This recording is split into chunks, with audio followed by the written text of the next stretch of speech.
জঙ্গলের ভেতরে এমন একটা জায়গা আছে এবং সেখানে এক নদী আছে যার জলে এক আতঙ্ক বাস করে। লোকমুখে এরকমই শোনা যায়। সত্যি, নদীতে নৌকা দেখলেই এক বিশাল কুমির এমন কিছু করত যা কল্পনার বাইরে। একটা পশুর এত বুদ্ধি যে মানুষ তার সঙ্গে পেরে উঠছে না। যদি কাল্পনিক কোনো কাহিনী হতো আজকের মুভিটা, তাহলে হয়তো ভালোই ছিল, কিন্তু আজকের মুভির কাহিনী নয়, সত্য ঘটনা। কি সত্য ঘটনা সেটাও আমি ভিডিও শেষে ডিটেলে এক্সপ্লেন করে দিয়েছি। একটা রোমহর্ষক সার্ভাইভাল মুভি। হ্যালো, তোমরা দেখছো এক্সপ্লেইন টিভি বাংলা। আজকের মুভি রক। মুভি শুরু হয়, দেখানো হয় অস্ট্রেলিয়ার নর্দার্ন টেরিটরির এক ভয়ঙ্কর জঙ্গল এমন একটা জায়গা যেখানে প্রতিটা মুহূর্তে কোনো না কোনো জন্তু অন্য কোনো না কোনো জন্তুর খাবারে পরিণত হচ্ছে। ঠিক যেমনভাবে দেখা যায় জঙ্গলের জলাশয়ে একটা মোষ জল খেতে এসেছিল। জঙ্গলের নিচে থাকা কোনো একটা ভয়ঙ্কর প্রাণী খাওয়ার জন্য ওই বড় মোষটাকে টেনে নিয়ে যায়। দৃশ্য পাল্টায়, দেখানো হয় পেট নামের এই যুবকটাকে। পেট পেশায় একজন ট্রাভেল রাইটার, অর্থাৎ সে ভ্রমণ কাহিনী লেখে। বর্তমানে পেট অস্ট্রেলিয়ার এই এলাকায় এসেছে নতুন কাহিনী লিখতে, যার জন্য সে একটা নৌকা ভাড়া করে যাতে সে জঙ্গলের পরিবেশ উপভোগ করতে পারে এবং নিজের লেখা লিখতে পারে। সেই নৌকায় ছিল আরও কিছু পর্যটক। বোটের চালক বা গাইড, যার নাম কেট রায়ান, যে বোটে আসা সমস্ত যাত্রীদের টিকিট চেক করছে। এখানে বলে রাখি, কেটের পোষ্য কুকুর কেভিন তার সাথেই বোটের মধ্যে থাকে। টিকিট চেক হওয়ার পর কেট তার যাত্রীদের নিয়ে রওনা দেয়। অস্ট্রেলিয়ার উত্তর টেরিটরির এই ভয়ঙ্কর সুন্দর জঙ্গল ঠিক যতটা সুন্দর ততটাই ভয়ঙ্কর, এবং এই জঙ্গলটার ভয়ানক হওয়ার অন্যতম কারণ হলো পৃথিবীর সবথেকে ভয়ঙ্কর কুমির এই জঙ্গলেই নাকি পাওয়া যায়। ঘুরতে ঘুরতে তাদের নৌকাটা এমন একটা জায়গায় যায় যেখানে দেখা যায় একটা লোক নৌকা নিয়ে টোপ ফেলে কুমিরদের ওপরে তুলছে মানুষকে দেখানোর জন্য। কেট জানায়, এই দৃশ্যটা দেখতে তোমাদের খুব রোমাঞ্চকর মনে হলেও এতে কিন্তু প্রাণের প্রচণ্ড ঝুঁকি আছে, কারণ এই কুমির যে কোনো সময় মাংসের লোভে ওই বোটের উপরে উঠে আসতে পারে। বলা হয় সমুদ্রের নিচে নাকি 20 মাইল পর্যন্ত 1 ঘন্টায় সাঁতার কেটে যেতে পারে কুমির, এবং বিজ্ঞানীদের মতে কুমির হলো ডাইনোসর প্রজাতির শেষ বংশধর যারা কিনা বুকে হেঁটে চলে। পেটেকে দেখা যায় কেটের বলা কথাগুলো সে নোটবুকে লিখে নিচ্ছিল, তার লেখার কাজে আসবে। এরপর তারা ধীরে ধীরে বড় একটা জলাশয়ের মধ্যে যায়। এদিকে একটা ছেলে হঠাৎ সেই সময় কেটের বোটে উঠে আসে এবং কেটের সাথে খারাপ ব্যবহার করতে থাকে। বোটের মধ্যে যারা ছিল তারা ছেলেটার ব্যবহারের প্রতিবাদ করে। এমন সময় ছেলেটা তার সাথেই একটা ছোট বোট নিয়ে সেখান থেকে পালিয়ে যায়, কিন্তু পালাতে গিয়ে ওই ছেলেটা জলে পড়ে যায়। এই সময় একজন পর্যটক ছবি তুলতে গিয়ে দূর থেকে একটা ফ্লেয়ার লাইট দেখতে পায়। এই ধরনের লাইট তখনই জ্বালানো হয় যখন কেউ প্রচণ্ড বিপদে পড়ে এবং সাহায্যের জন্য এই লাইটটাকে জ্বালা হয়। সেদিকে লক্ষ্য করলে সবাই একই আলো দেখে। এটা দেখে কেট তার যোগাযোগ মাধ্যমের সাহায্যে ফরেস্ট ডিপার্টমেন্টকে জানায় যে কেউ একজন বিপদে পড়েছে, তাকে সাহায্য করুন। এবং একই সাথে কেট কেমন একটা আতঙ্ক জড়ানো গলায় তার পর্যটকদের বলে, আমার মনে হয় আমাদের এখন ফিরে যাওয়া উচিত, কারণ অনেকটা সময় আমরা জঙ্গলের রাস্তা পার করেছি, সুতরাং ফিরতে গেলে কিন্তু সন্ধে হয়ে যাবে। আর এই এলাকাটা তেমন একটা ভালো নয়। আবহাওয়া দেখেও মনে হয় চারপাশটা একটু বেশিই সুনসান। ছোট জলাশয়ের কাছাকাছি আসতেই তারা সেখানে একটা ডুবে যাওয়া বোট দেখতে পায়, অর্থাৎ একথা স্পষ্ট যে কেউ এখানে বিপদে পড়েছিল। এবং ঠিক তখনই কেটের বোটটা কিছু একটার সঙ্গে ধাক্কা লেগে ফুটো হয়ে যায়। তাই কেট গতি বাড়িয়ে দ্রুত তার বোটটাকে পারে নিয়ে যায়। সকলে তাড়াতাড়ি বোট থেকে নেমে পড়ে। এদিকে বোটে জল ঢোকার কারণে যোগাযোগ মাধ্যম অকেজো হয়ে যায়। সবাই প্রচণ্ড ভয় পেয়ে যায়, কারণ এরকম একটা ভয়ঙ্কর জঙ্গলে বেশিক্ষণ আটকে থাকা সত্যি নিরাপদ নয়। কিন্তু এর সাথে তারা এটাও ভুলে যায় যে কেট কিন্তু জঙ্গলে প্রতিদিনই বোট চালায়, সুতরাং এই ধরনের অবস্থা সে খুব ভালো করে হ্যান্ডেল করতে পারে। একজন পর্যটককে দেখা যায় সে কেটের কথা না শুনেই জলের মধ্যে নেমে পড়ে, কিন্তু জল থেকে উঠে আসার পরই জলে কেমন একটা নড়াচড়া দেখা যায়। ঠিক এই সময় দেখা যায় তাদের দিকে একটা বোট এগিয়ে আসছে। এই বোটটা ছিল সেই বোটটা যেই ছেলেটা কিছুক্ষণ আগে ঝামেলা করে চলে গিয়েছিল। তারা কেটদের এরকম বিপদে পড়তে দেখে মজা নিতে শুরু করে, কিন্তু হঠাৎ তখনই তাদের বোটটা এক ধাক্কায় উল্টে যায়। দৃশ্যটা দেখে মনে হয় কেউ যেন জলের নিচ থেকে এক লাথি মেরে বোটটাকে উল্টে দিয়েছে। বোটটা উল্টে যাওয়ার পর দুজনের মধ্যে একটা ছেলে সাঁতার কেটে জলাশয়ের উপরে উঠে আসে, কিন্তু অন্য ছেলেটার কোনো চিহ্ন দেখা যায় না। দেখতে দেখতে জঙ্গলে রাত হয়, আর বলা হয় জঙ্গলের রাত নাকি একটু বেশি ভয়ঙ্কর হয়। সবাই বাধ্য হয়ে নদীর তীরে আগুন জ্বালিয়ে আশ্রয় নেয়। এরই সাথে তারা একটা প্ল্যানও করা শুরু করে। কি প্ল্যান? যাতে রাতের অন্ধকার এবং জলাশয়ের বাড়তে থাকা জোয়ারের সাহায্যে কোনোভাবে তারা এখান থেকে বেরোতে পারে। তাদের দলে যোগ দেওয়া সর্বশেষ ব্যক্তি, যার নাম নীল, সে প্ল্যান করে যে আমরা জলাশয়ের মধ্যে নামবো না, কারণ জলাশয়ের মধ্যে নামাটা রিস্কের হবে। আমরা দড়ি বেঁধে এই জলাশয়টা পার করব।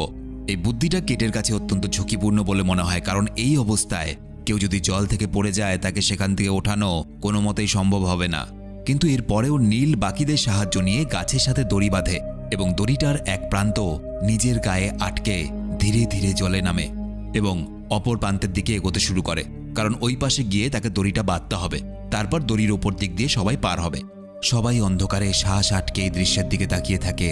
প্রতি মুহূর্তটাই এরকম মনে হচ্ছিল যেন কিছু হয়ে যাবে, কিন্তু সৌভাগ্যবশত তেমন কিছু হওয়ার আগেই সে অপর প্রান্তে পৌঁছে যায় এবং গাছে দড়ির আরেক মাথা আটকে দেয় এবং ঠিকভাবে দড়ি বাঁধা হয়ে গেলে সিগন্যাল দেওয়ার পর প্রথম এক মহিলা পর্যটককে লাইফ জ্যাকেট পরিয়ে তৈরি করা হয়। মহিলা পর্যটক খুব ধীর গতিতে সেই দড়িতে ঝুলে সামনের দিকে এগোতে শুরু করে। তবে কিছু দূর যাওয়ার পরে সেই মহিলা মাঝপথে নিজের আত্মবিশ্বাস হারিয়ে ফেলে। তার মনে হতে থাকে সে বাকি পথটা কিছুতেই অতিক্রম করতে পারবে না। সেই মহিলার পৌঁছতে দেরি হচ্ছে দেখে অন্য এক পর্যটক তার মেয়েকে জোর করে সেই দড়িতে তুলে দেয়, এমনকি নিজেও সেই দড়িতে উঠে যায়। তারা দুজনেই ওই মহিলা অবধি পৌঁছে যাওয়ার পর তাকে সামনের দিকে এগোতে বলে। আর ঠিক এই সময় দেখা যায় ওপারে থাকা নীল সেই ভয়ঙ্কর প্রাণীর হামলার শিকার হয়। ওই প্রাণীটা জলে নামতেই দড়ি সমেত ঝুলতে থাকা মানুষগুলো গাছ ভেঙে জলে পড়ে যায়। প্রাণ বাঁচাতে খুব দ্রুত গতিতে তারা পাড়ে উঠে আসে, কিন্তু তখনই এক বিশাল বড় দানবরূপী কুমির এসে জল থেকে উঠে লোকটাকে আক্রমণ করে। লোকটা জলে ছিটকে পড়ে, তাকে সাথে করে নিয়ে চলে যায় কুমিরটা। এই কুমিরের আকার এতটাই বড় যে জলাশয়টা তার কাছে নিতান্ত কুয়ার মতো। কুমিরটাকে দেখে সবাই খুব স্বাভাবিকভাবে বুঝে যায় যে এই কুমিরটা ইচ্ছে করলে তারা এখানে যতগুলো মানুষ আছে সবগুলো মানুষকে খেয়ে ফেলতে পারে, এতটাই বড়। অন্ধকারে এই ভয়ঙ্কর কুমিরের উপস্থিতিতে এখানে থাকা কিন্তু মোটেও বুদ্ধিমানের কাজ নয়, কিন্তু তারপরেও তাদেরকে এই জল উঠে আসা এই কাদামাটিতেই থাকতে হবে, কারণ এখান থেকে পালাতে গেলেও তারা কুমিরের হাতেই মারা পড়বে। পেটে এবং কেট দুজনেই বুঝতে পারে এখান থেকে বেঁচে ফেরা প্রায় অসম্ভব, কিন্তু মানুষ চাইলে যে কোনো অসম্ভবকে সম্ভব করতে পারে। বাকি পর্যটকদের তারা বোঝাতে শুরু করে যে কুমিরটা আর যাই হোক না কেন একটা পশু, তো আমরা এতগুলো মানুষ আছি, আমরা চাইলেই ওই পশুটাকে হার মানাতে পারবো। প্রথমে দুজন পর্যটক রাজি না হলেও এরপরে তাদের কাছে মাত্র আধ ঘন্টা সময় আছে। এই কথা ভেবে তারা রাজি হয়ে যায়, কিন্তু কুমিরকে ফাঁদে ফেলার জন্য তারা কেটের পোষ্য কুকুরটাকে টোপ হিসাবে ব্যবহার করার কথা বলে। কেট কিন্তু এতে রাজি হয় না। তাই একজন পর্যটক কোত্থেকে দুটো মৃত হাঁস নিয়ে আসে এবং এই হাঁসের মৃতদেহগুলোকে কুমিরের টোপ বানায়। ওই হাঁস দিয়ে টোপ প্রস্তুত করে তারা সেটাকে জলে ফেলে দেয়। এরপর সকলেই লাইফ জ্যাকেট পরে রেডি হয়ে যায়। বেশ কিছুক্ষণ কেটে যায়। নদীর পাড়ে অপেক্ষা করার পর হঠাৎ টোপটাতে টান পড়লে তারা বুঝতে পারে ওই দানবরূপী কুমির টোপ গিলতে এসেছে। আর এই সুযোগে সবাই নদীতে নেমে সাঁতার কাটতে শুরু করে। অন্যদিকে কুমিরের শক্তির সাথে বিশাল বড় গাছও নড়বড় করতে শুরু করে, কিন্তু একটা সময়ের পর কুমিরের এই শক্তি প্রয়োগ বন্ধ হয়ে যায়। গাছের সাথে বেঁধে রাখা দড়িটা নিজে থেকে আলগা হয়ে যায়। পেটে জলে ফেলা কাঁটা ওপরে তুলে দেখে সেটাও দুমড়ে মুচড়ে গেছে এবং এই ফাঁকা কাঁটাটাই প্রমাণ করে যে কুমিরটা বর্তমানে জলেই রয়েছে। অন্যদিকে এটুকু সময়ের মধ্যে জল থেকে সমস্ত পর্যটকরা অন্য পারে পৌঁছলেও কেট কিন্তু এখনো জলে রয়েছে। পেটে তাকে দ্রুত জল থেকে উঠে আসতে বলে, কিন্তু দুর্ভাগ্যবশত কেট জল থেকে ওঠার আগেই বিশাল কুমির তাকে ধরে ফেলে। পেটেকে দেখা যায় সে কেটকে খুঁজতে তৎক্ষণাৎ জলে নামে, কিন্তু কেটকে কোথাও খুঁজে পায় না। জঙ্গলে এদিক ওদিক ঘুরতে ঘুরতে রাত কাটিয়ে ভোর হয়ে যায়। সকালবেলা কেটের কুকুর কেভিন অদ্ভুতভাবে জল পেরিয়ে এক জায়গায় যেতে শুরু করে।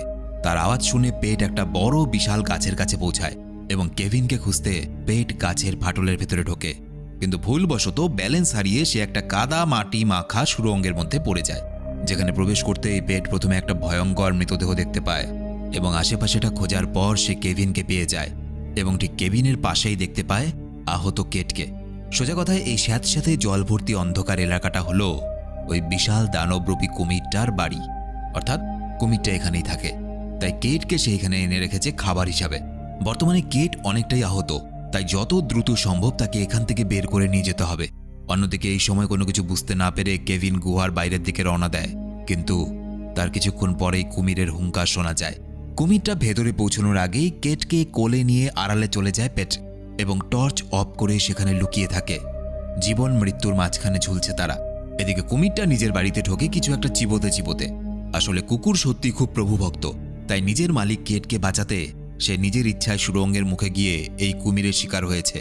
আর কুমিরটা এই কুকুরের দেহটাই চিবোচ্ছিল। পেট ভাবতে থাকে কুমির এখান থেকে কখন যাবে, তারপর আমরা এখান থেকে পালাবো। এটা ভাবলে বোকামি হবে, কারণ কুমির যে কোনো সময় মানুষের গন্ধ পেয়ে যেতে পারে। তাই এখান থেকে যতটা দ্রুত সম্ভব পালাতে হবে। এর জন্য পেট খুব সাবধানে কেটকে কোলে নিয়ে একটু একটু করে সরতে শুরু করে। কুমির খাবার খেয়ে নিশ্চিন্তে ঘুমাচ্ছে দেখে সে জলে নামে এবং অপর প্রান্তে পৌঁছে খুব সাবধানে জল থেকে উঠে সে টর্চ হাতে সুড়ঙ্গের দিকে মুখ করে। কিন্তু এরপর পেছন ঘুরতেই সে দেখে কুমিরটা নিজের জায়গায় নেই। আর তখনই আচমকা কুমিরটা তাদের উপর ঝাঁপিয়ে পড়ে। পেট প্রচণ্ড ভয় পেয়ে যায়, এত বড় কুমিরের এক ধাক্কাতেই তার প্রাণ চলে যেতে পারে। কিন্তু কথায় বলে বিপদের সময় হার মেনো না, হার মানলে চলবে না। পেট নিজেকে সামনে নিয়ে অপর প্রান্তের একটা লাঠি তুলে নেয় এবং কুমিরটা তার সামনে আসতেই ওই লাঠিটা দিয়ে তাকে ভয় দেখানোর চেষ্টা করে। বিশাল কুমির এক কামড়েই তার হাতের লাঠিটা ভেঙে দেয়, এমনকি ওই লাঠিটা সমেত পেটকে ছুঁড়ে ফেলে দেয়। পেট নিজেকে বাঁচানোর জন্য কিছু পাথরের ফাঁকে ঢুকে পড়ে। তাই সৌভাগ্যবশত কুমিরটা নিজের বিশাল চেহারা নিয়ে সেখানে গিয়ে তাকে আর খেতে পারে না। কিন্তু দুর্ভাগ্যবশত অনেক কষ্টে ওই কুমির নিজের মাথা ঢুকিয়ে একসময় পেটের হাতের কিছুটা অংশ খেয়ে নেয়। এরপর পেট তাকে পাল্টা আঘাত করলে সে সেখান থেকে চলে যায় এবং কেটের দিকে এগোতে শুরু করে। আর এটা দেখে পেট আবারও কুমিরের গায়ে পাথর ছুঁড়ে কুমিরের দৃষ্টি নিজের দিকে ফেরানোর চেষ্টা করে। কিন্তু এবার পেট জানে যে কুমির তার কাছে এলে সে কিছুতেই লড়াই করে বাঁচতে পারবে না। তাই পেট একটা পাথরের গায়ে সাপোর্ট দিয়ে বসে এবং সেটার সাথে একটা লাঠি আটকে নেয় লড়াই করার জন্য। কুমির তার দিকে ঝাঁপিয়ে পড়তেই সে লাঠিটা কুমিরের মুখের এপার ওপার করে দেয়। আর এর সাথেই যে পাথরে সাপোর্ট নিয়ে পেট বসেছিল সেই পাথরে কুমিরের মুখটা আটকে যায়। কুমিরটা ধীরে ধীরে যন্ত্রণায় কাতরাতে কাতরাতে ওখানেই মারা যায়। এর কিছুক্ষণ পর দেখা যায় পেট এখনো জীবিত। সে কোনো রকমে নিজেকে কুমিরের হাত থেকে বের করে আর কেটকে নিয়ে ওই ভয়ঙ্কর সুড়ঙ্গ থেকে বেরিয়ে আসে। এরপর জল পেরিয়ে পাড়ে পৌঁছতেই তারা দেখে বাকি পর্যটকরা ওখান থেকে সাহায্যের ব্যবস্থা করেছে। কুমিরটাকে মারার ঘটনা সংবাদপত্রের সব জায়গায় ছড়িয়ে পড়ে। আর এখানে মুভিটা শেষ হয়ে যায়। এবার বলি এই মুভির কাহিনীটা যে সত্য ঘটনা থেকে নেওয়া হয়েছে সেই সত্য ঘটনাটা কি ছিল। অস্ট্রেলিয়ার একদল পর্যটকের সঙ্গে যা ঘটেছিল সেই ঘটনা নিয়েই মুভিটা তৈরি করা হয়েছে, যারা 7 মিটার লম্বা এক বিশাল কুমিরকে শিকার করেছিল 1970-এর দশক। এই সময় বেশ কয়েকটা বড় বড় নৌকাকে আক্রমণ করেছিল ওই দৈত্যাকার কুমিরটা। কুমিরটা সরকার থেকে একটা নামও দেওয়া হয়েছিল, সুইটহার্ট। তো সেই কুমিরটা ওদিক দিয়ে যাওয়া যে কোনো নৌকা দেখলেই সেই নৌকাকে অ্যাটাক করত, নৌকো ফুটো করে দিত এবং সেই নৌকাটা ডুবে যেত।